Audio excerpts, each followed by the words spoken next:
Assalamualaikum warahmatullahi wabarakatuh. Selamat siang teman-teman semuanya. Kali ini kita akan menyampaikan materi tentang top down parsing.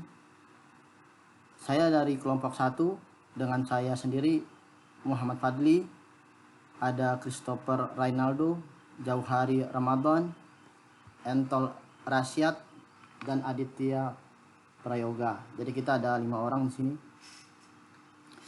Sebelum membahas top down parsing, kita harus tahu dulu apa itu parsing. Parsing itu adalah proses analisis atau interpretasi dari teks atau data untuk mengidentifikasi struktur elemen dan hubungan di antara mereka sesuai dengan suatu aturan atau tata bahasa tertentu. Dalam konteks komputasi dan ilmu komputer, parsing biasanya mengacu pada analisis sintaks dari teks berbasis bahasa formal seperti bahasa pemrograman.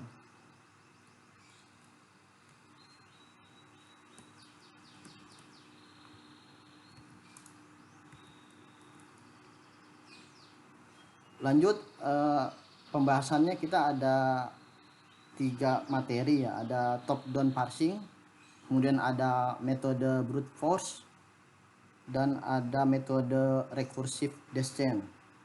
Jadi di dalam top down parsing itu seringkali digunakan teknik seperti metode brute force, kemudian recursive descent parsing. Metode ini sering digunakan dalam pembangunan kompiler atau penerjemah bahasa pemrograman. Jadi penjelasannya untuk top down parsing. Top down parsing adalah langkah dalam membentuk atau membangun sebuah parse tree berdasarkan input dimulai dari root dan membuat nodes untuk parse tree secara pre-order atau depth first. Bentuk umum dari top down parsing adalah recursive descent parsing. Sebuah recursive descent parsing adalah top down parsing teknik yang melaksanakan serangkaian prosedur rekursif untuk memproses input yang melibatkan backtracking, berarti pemindaian input secara berulang-ulang atau looping. Mengapa pada proses top down parsing kita harus menghilangkan rekursif kiri? Karena compiler secara khusus menggunakan metode top down parsing. Karena itu, jika dalam sebuah grammar terdapat adanya rekursif kiri, maka compiler akan melakukan infinite loop pada grammar tersebut. Lanjut, di sini ada bagian metode parsing. Jadi terdapat 2 jenis parsing, yaitu top down parsing, kemudian bottom up parsing. Jadi top down parsing dimulai dari simbol teratas atau simbol awal, atau bisa juga disebut root ke terminal, atau membangun struktur secara dari atas ke bawah. Kemudian kalau bottom up ini sebaliknya, yaitu parsing dari membangun struktur dari bawah ke atas gitu. Dari kalau top down itu dari atas ke bawah, bottom up dari bawah ke atas. Kemudian top down sendiri ini ada 3 metode. Jadi ada metode brute force, ada metode recursive descent, kemudian ada metode predictive.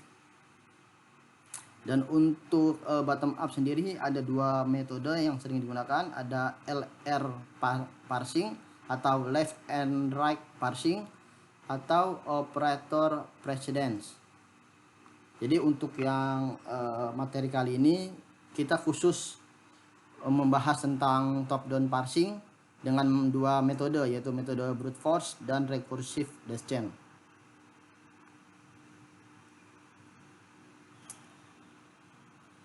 Jadi di sini ada metode brute force atau backtrack, atau juga bisa disebut backup. Metode brute force atau metode kelas dengan backup atau backtrack, yaitu kelas metode parsing yang menggunakan produksi alternatif atau turunan. Perhitungan dimulai dan ditelusuri dari sebelah kiri terlebih dahulu, dan ketika hasil penggunaan sebuah produksi tidak sesuai dengan simbol input, maka proses akan diulang atau backtrack hingga mendapatkan string atau terminal yang sesuai. Jadi begitu. Contoh soal 1 terdapat CFG. CFG itu singkatan dari konteks free grammar. Ini kumpulan aturan sintaks formal yang digunakan untuk mendefinisikan struktur dari suatu bahasa gitu ya. Dengan aturan produksi sebagai berikut dengan simbol awal S gitu. Di sini ada aturan. Sini S itu ada C kecil, A besar, D kecil. Kemudian ada A besar, itu ada A kecil, B kecil, atau A kecil. String yang ingin dicari yaitu CAD, huruf kecil semua ya. Jadi kalau kita buat aturan sesuai metode brute force, jadi kita ambil simbol awal atau simbol root, itu kita taruh di paling atas S. Kemudian CAD kita taruh di bawahnya, CAD seperti ini, CAD. Kita lihat SCAD, C di sini tidak ada, adanya di sini ada A, kemudian kita keluarkan lagi, di sini ada A kecil dan B kecil. Kemudian di sini ada D. Oke. Jadi di sini string yang ingin dicarikan CAD, sedangkan dari hasil ini string yang keluar itu adalah CABD. Karena ini salah, karena hasil string ini salah, dia akan kembali atau backtrack gitu, kembali ke atas lagi dia. Jadi gambar penurunannya seperti ini. Jadi ini untuk yang simbol awal S, kemudian ada CAD, kita isi CAD. Kemudian karena yang di sebelah kiri yang AB ini sudah kita keluarkan dan tidak stringnya tidak cocok, maka kita coba yang kedua yaitu A. A di sini kita keluarkan. Nah, setelah itu kita coba cek lagi. Di sini string yang ingin dicarikan CAD. Jadi C kecil, A kecil, D. Nah, ini berarti udah benar. Sudah sesuai. Kalau sudah sesuai berarti prosesnya sudah selesai dan stop sampai di sini. Itu untuk contoh soal 1. Untuk contoh soal berikutnya dengan metode brute force, ini ada contoh soal kedua. Jadi terdapat CFG atau context free grammar sesuai aturan produksi dengan sebagai berikut dengan simbol awal S. Jadi simbol awalnya tuh S. Kemudian di sini ada C kecil, A besar, B besar, D kecil, atau B besar, A kecil, C kecil. Kemudian ada A besar, B besar, C kecil, D kecil, atau A kecil, B kecil. Kemudian di sini ada B besar, A kecil, C kecil, atau D kecil, A besar, B kecil, D kecil. String yang ingin dicari adalah B kecil, D kecil, A kecil, C atau BDAC ya. Kemudian carilah gambar pohon penurunan dengan string BDAC di bawah ini.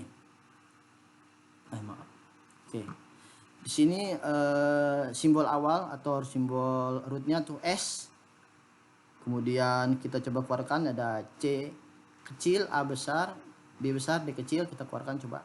Nah, setelah kita keluarkan seperti ini harusnya masih panjang lagi ya. Cuma nih saya coba mempersingkat. Harusnya setelah keluar C kecil, A kecil, B besar, dan D kecil, ini harus kita turunkan lagi. Jadi metode brute force ini cukup memakan waktu karena semua struktur ini harus dicek gitu. Jadi kalau ada A besar ini, di sini kan ada B besar, C kecil, D kecil, ini harusnya diturunkan kembali gitu. Diturunkan kembali sampai dapat string yang sesuai seperti di atas. Jadi ini kita persingkat saja. Karena string yang awal yang di sebelah kiri ini tidak ada. Maksudnya strukturnya tidak ada, kita coba struktur yang berikutnya B besar, A kecil, C kecil. Jadi ini kita singkat saja. Jadi struktur awalnya sini ada simbol awal S, kemudian di bawahnya ada B besar, A kecil, C kecil. Nah, B besar di sini ada nih AC. Coba kita cek AC sesuai tidak dengan stringnya. String yang ingin dicarikan BDAC. Di sini awalnya AC ya, karena tidak sesuai. Kita coba lagi string yang kedua, DA. Ada atau tidak? Coba DA. Kalau tidak ada, dia akan backtrack atau mengulang kembali ke posisi atas gitu. Ini harusnya di sini A besar ya, bukan A kecil. Ini salah, ini harusnya A besar. Nanti setelah di sini A besar, dia akan turunkan kembali. Diturunkan kembali sesuai struktur yang ada gitu. Di sini A jadi B besar, C kecil, D kecil gitu. Jadi harus dikeluarkan semua gitu. Lanjut, kemudian karena tidak sesuai, kita coba aturan selanjutnya. Di sini ada simbol awal S, diturunkan jadi BAC, kemudian diturunkan lagi jadi BD. Jadi ada BD AC. Nah, sekarang kita cek coba stringnya apakah sesuai. Stringnya sesuai, jadi BDAC gitu. Sebenarnya aturan ini kalau tidak dipersingkat agak panjang di sini gitu. Jadi untuk metode brute force ini ada 2 soal. Lanjut, kesimpulannya metode brute force ini dapat kita simpulkan bahwa metode brute force atau backtrack itu akan memproses hingga mendapatkan string yang sesuai, dan proses akan berhenti jika stringnya itu sesuai. Dan juga pada setiap prosesnya akan ada proses backtrack atau kembali, dan juga proses backup. Jadi pada setiap proses ia akan disimpan ke dalam memori, kemudian saat dia tidak mencapai string yang kita inginkan, dia akan kembali ke memori yang sebelumnya. Jadi dia akan mencari terus sampai mendapatkan hasil yang sesuai. Kelemahan dari metode ini, waktu eksekusi menjadi lambat karena mencoba untuk semua aturan produksi yang ada. Jadi aturannya itu dicoba semua. Jadi cukup makan waktu. Kemudian ada kesulitan dalam melakukan koreksi kesalahan, memakan banyak memori dikarenakan saat proses parsing dibuat backup lokasi backtrack. Kemudian grammar yang memiliki rekursif kiri tidak bisa diperiksa karena terjadi loop terus menerus, sehingga grammar tersebut harus diubah terlebih dahulu. Kita lanjut metode berikutnya dari top down parsing. Metode kedua ada metode recursive descent. Kelas metode tanpa backup adalah kelas metode parsing yang tidak menggunakan produksi alternatif ketika hasil akibat penggunaan sebuah produksi tidak sesuai dengan simbol input. Jika produksi A mempunyai 2 buah ruas kanan atau lebih, maka produksi yang dipilih untuk digunakan adalah produksi dengan simbol pertama ruas kanannya sama dengan input yang sedang dibaca. Jika tidak ada produksi yang demikian, maka dikatakan bahwa parsing tersebut tidak dapat dilakukan. Ketentuan produksi yang digunakan metode ini adalah jika terdapat 2 atau lebih produksi dengan ruas kiri yang sama, maka karakter pertama dari semua ruas kanan produksi tersebut tidak boleh sama. Ketentuan ini tidak melarang adanya produksi yang bersifat rekursif kiri.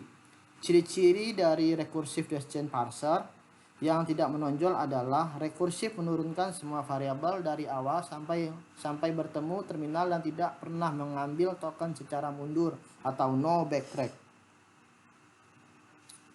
Lanjut untuk contohnya. Ada contoh soal 1 untuk metode recursive descent.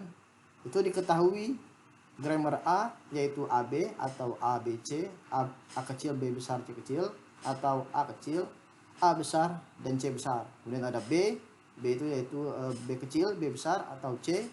Kemudian ada C besar yaitu A kecil atau B kecil atau C kecil.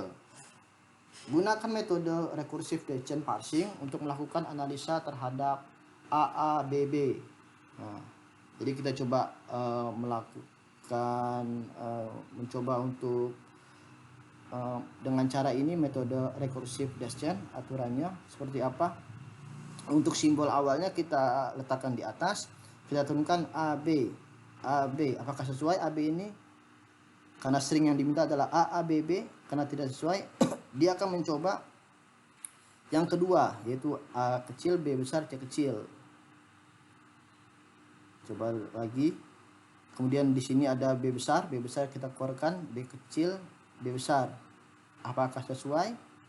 Karena yang diminta adalah AABB. Nah, di sini tidak sesuai karena di sini A kecil, B kecil, kemudian B dan C kecil. Karena tidak sesuai, dia akan mencari lagi yang ketiga. Nah, ini ada A kecil, A besar, dan C besar. Kemudian A besar ini kita turunkan jadi A kecil, B kecil, dan C besar kita turunkan jadi B. Nah, seperti ini.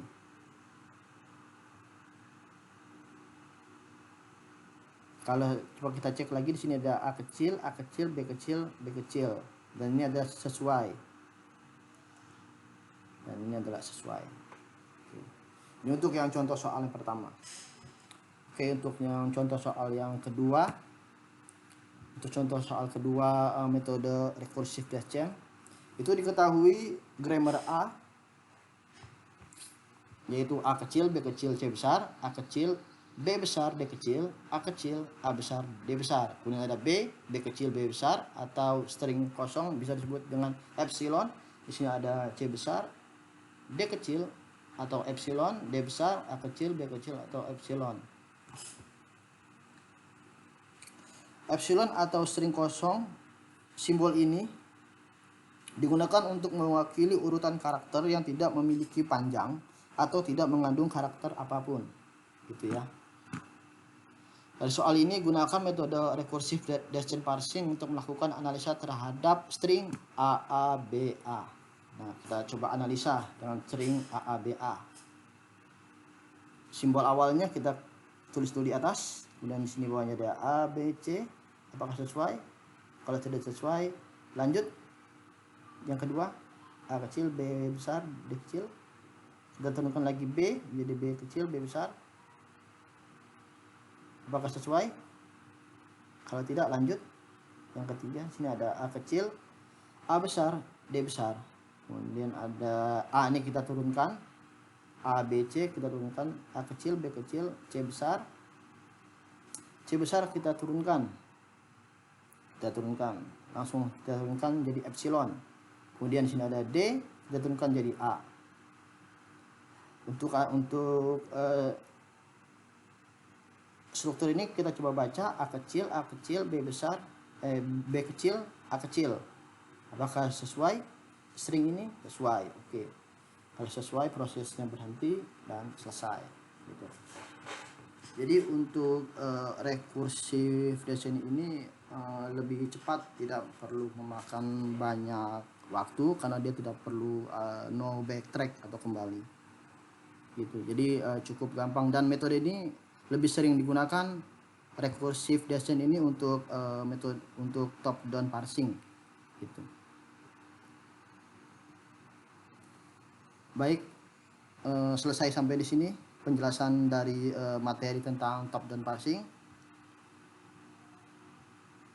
Dari saya sendiri, Muhammad Fadli, beserta kelompok 1 semua, mengucapkan terima kasih. Waalaikumsalam warahmatullahi wabarakatuh.